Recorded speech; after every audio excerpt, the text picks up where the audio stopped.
There is a story we have told ourselves for generations. It is a simple, linear, and logical story. It is the story of us.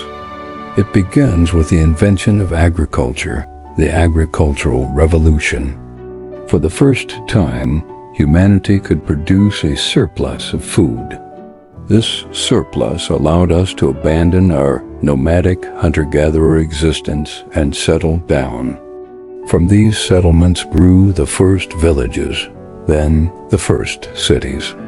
And only then, with stable societies, division of labor, and resources to spare, did we have the luxury for abstract thought on a grand scale. We built temples. We organized complex religions. We created art. It is the bedrock narrative of every history textbook. Agriculture, then settlement, then culture. This story is wrong. Completely, fundamentally, earth-shatteringly wrong. And the proof lies not in a lost text or a faded map, but carved in stone, buried under a lonely hill in southeastern Turkey. It is a place that, by all the laws of our history, should not exist. It is a ghost from a past we never knew we had. This is the story of Göbekli Tepe. Our modern story begins in 1994. A German archaeologist named Klaus Schmidt was working in the region. He came across old reports mentioning a hill the locals called Göbekli Tepe, which means Potbelly Hill.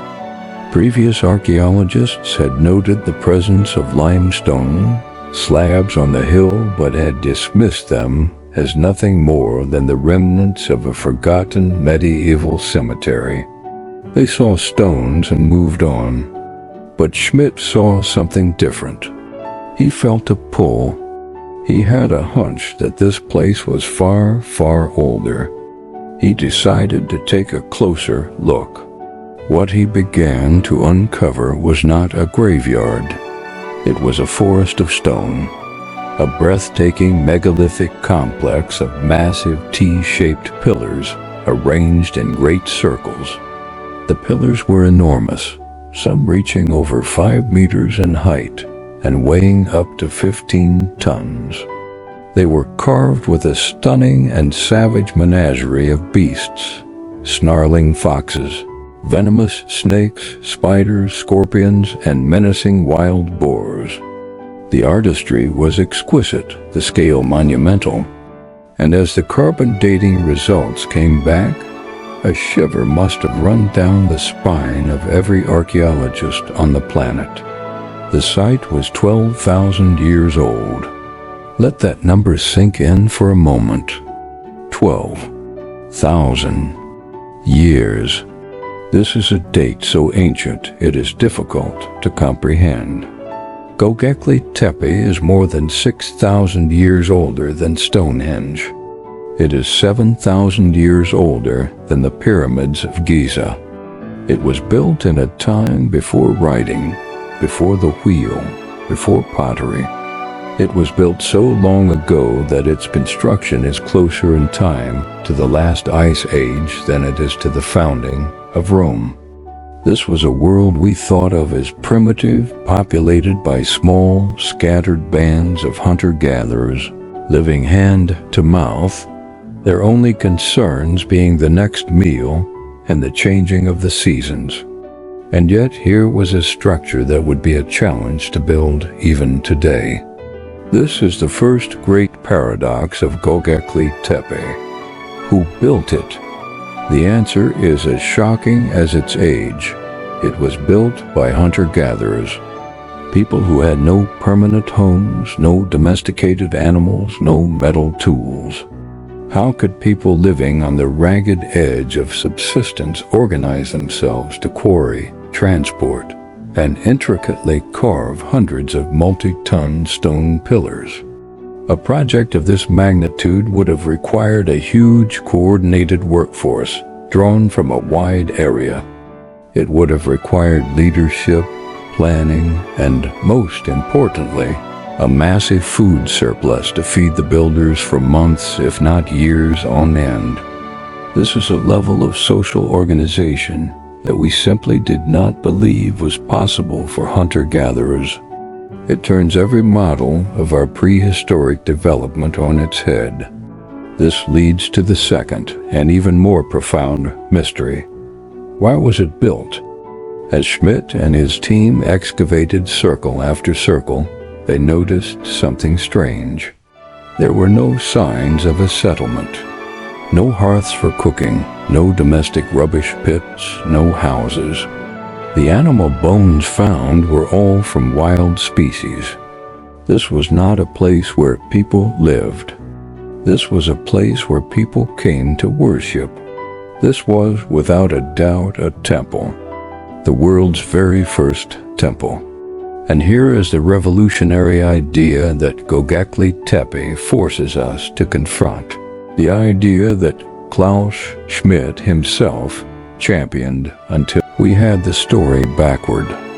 For a century, we believed that the temple was a product of the city. Göbekli Tepe suggests the exact opposite. What if the temple came first? What if the overwhelming collective human need to gather to perform rituals and to make sense of the cosmos was the actual catalyst for civilization itself? What if it was the desire to build this sacred place and the logistical challenge of feeding the workforce that spurred humanity to invent agriculture? The quest for bread may not have led to God. The quest for God may have led to bread. Religion, it seems, may be the inventor of civilization, but the mysteries only deepen. The carvings on the pillars are not the animals these people typically hunted, like deer or gazelle. They are almost exclusively predators, venomous creatures, symbols of fear and power. Are these shamanic visions? Totemic protectors? A depiction of a spirit world?